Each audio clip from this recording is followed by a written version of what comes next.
तो स्वागत है। आज हम एक बहुत ही दिलचस्प और ज़रूरी विषय पर बात करने वाले हैं, माइक्रोसॉफ्ट अज़्योर पर ऐसे क्लाउड सिस्टम्स कैसे बनाएं जो सिर्फ पावरफुल ही नहीं बल्कि एकदम चट्टान की तरह मजबूत और सिक्योर भी हों। तो चलिए शुरू करते हैं। आज के डिजिटल बिजनेस के लिए सबसे बड़ा सवाल क्या है? यही ना कि अपने सिस्टम को बिजली की रफ्तार से बढ़ाने पर फोकस करें या फिर उसे एक अभेद्य किले की तरह सुरक्षित बनाने पर। क्या वाकई में इन दोनों में से किसी एक को ही चुनना पड़ता है? असल में बात यह है कि इन दोनों चीज़ों में बैलेंस बनाना सिर्फ एक टेक्निकल प्रॉब्लम नहीं है, बल्कि बिजनेस के लिए एक बहुत बड़ा स्ट्रेटेजिक गोल है। एक ऐसा सिस्टम तैयार करना जो डिमांड के साथ बढ़ता भी जाए और साइबर खतरों से सेफ भी रहे, यही आज का सबसे बड़ा चैलेंज है। तो चलिए सबसे पहले ये समझते हैं कि ऐसे सिस्टम्स कैसे बनते हैं जो बिजनेस के साथ साथ बड़े होते जाएं, वो भी बिना किसी रुकावट के।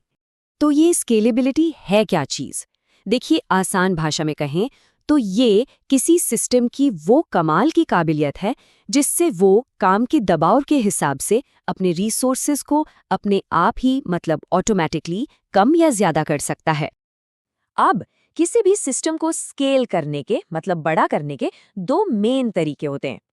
पहला है हॉरिजॉन्टल स्केलिंग, जिसमें सिस्टम में और मशीनें जोड़ी जाती हैं। सोचकर देखिए, जैसे किसी सुपरमार्केट में भीड़ बढ़ जाए तो ज्यादा काउंटर खोल दिए जाते हैं। और दूसरा तरीका है वर्टिकल स्केलिंग, जहां आप मौजूदा मशीनों की ही ताकत उनकी सीपीयू या रैम को बढ़ा देते हैं। जैसे उसी पुराने काउंटर पर एक सुपर फास्ट स्कैनर लगा देना। और ये सब होता कैसे है? यहीं पर आता है ऑटो स्केलिंग का मैजिक। सिस्टम लगातार अपनी परफॉर्मेंस पर नजर रखता है, जैसे सीपीयू कितना इस्तेमाल हो रहा है, और जैसे ही ये एक तय की हुई लिमिट को पार करता है, सिस्टम फौरन ऑटोमेटिकली जरूरत के हिसाब से रिसोर्सेज जोड़ देता है या हटा देता है। इससे कॉस्ट भी कंट्रोल में रहती है और परफॉर्मेंस भी जबरदस्त बनी रहती है। और एज़र के पास इन स्केलिंग स्ट्रैटेजीज को असलियत बनाने के लिए ज़बरदस्त टूल्स की पूरी फौज है।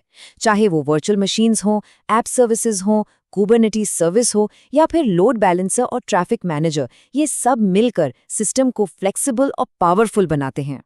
और बात सिर्फ इतनी ही नहीं है।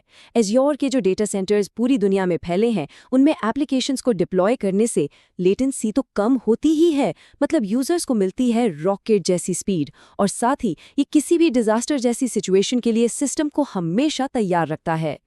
तो सिस्टम को बड़ा करना तो हमने समझ लिया, लेकिन एक तेजी से बढ़ने वाला सिस्टम किस काम का अगर वो सेफ ही ना हो? तो अब बात करते हैं एक डिजिटल किला बनाने की। देखिए, किसी भी किले की सिक्योरिटी शुरू होती है उसके मेन गेट से, है ना? हमारे डिजिटल किले में ये गेट है identity and access management. Microsoft Entra ID जैसे टूल्स ये पक्का करते हैं कि सिस्टम में सिर्फ सही लोगों को ही एंट्री मिले और कोई भी अनजान अंदर न आ पाए। गेट के बाद आती हैं किले की ऊंची और मजबूत दीवारें। ये हैं हमारी नेटवर्क सिक्योरिटी। एज़्योर फायरवॉल और नेटवर्क सिक्योरिटी ग्रुप्स जैसी चीजें पूरे नेटवर्क को बाहरी हमलों से बचाती हैं और किसी भी सस्पिशियस एक्टिविटी को वहीं रोक देती हैं, अंदर आने ही नहीं देती। और किले के अंदर सबसे सुरक्षित जगह पर होती है तिजोरी। हमारे केस में ये है डेटा इंक्रिप्शन। ये पक्का करता है कि हमारी सबसे कीमती चीज यानी हमारा डेटा, चाहे वो कहीं रखा हो या एक जगह से दूसरी जगह भेजा जा रहा हो, वो हमेशा इनक्रिप्टेड यानी ताले में बंद रहे।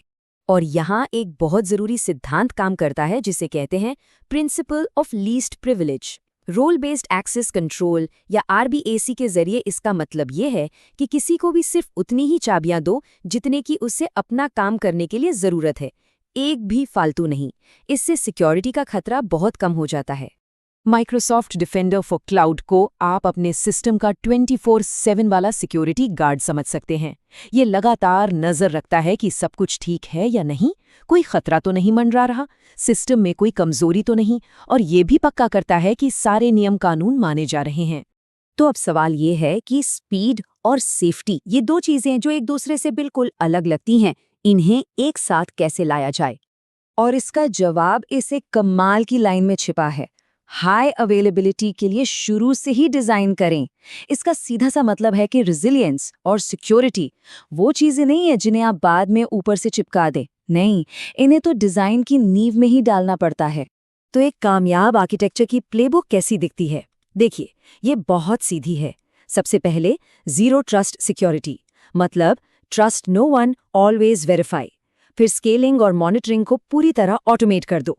पॉलिसीज को रेगुलरली रिव्यू करते रहो और सबसे जरूरी, सिक्योरिटी को आर्किटेक्चर डिजाइन के पहले दिन से ही उसका हिस्सा बनाओ, बाद के लिए मत छोड़ो। जब इन सारे प्रिंसिपल्स को एक साथ अपनाया जाता है, तब जाकर एक ऐसा आर्किटेक्चर तैयार होता है जो बिजनेस को बाकियों से कई कदम आगे रखता है। तो याद रखने वाली सबसे बड़ी बात यही है, रेजिलियंस यानी मजबूती कोई ऐसी चीज नहीं है जिसे बाद में बोल्ट से कस दिया जाए। अरे नहीं, इसे तो सिस्टम के डीएनए में ही बनाना पड़ता है। तभी जाकर आपका क्लाउड एनवायरनमेंट लंबे समय तक शानदार परफॉर्मेंस देगा। और अब जाते जाते बस एक सवाल जो सोचने पर मजबूर करता है, क्या आपका आर्किटेक्चर आने वाले कल के लिए यानी भविष्य के चैलेंजेस और अपॉर्चुनिटीज के लिए सच में तैयार है?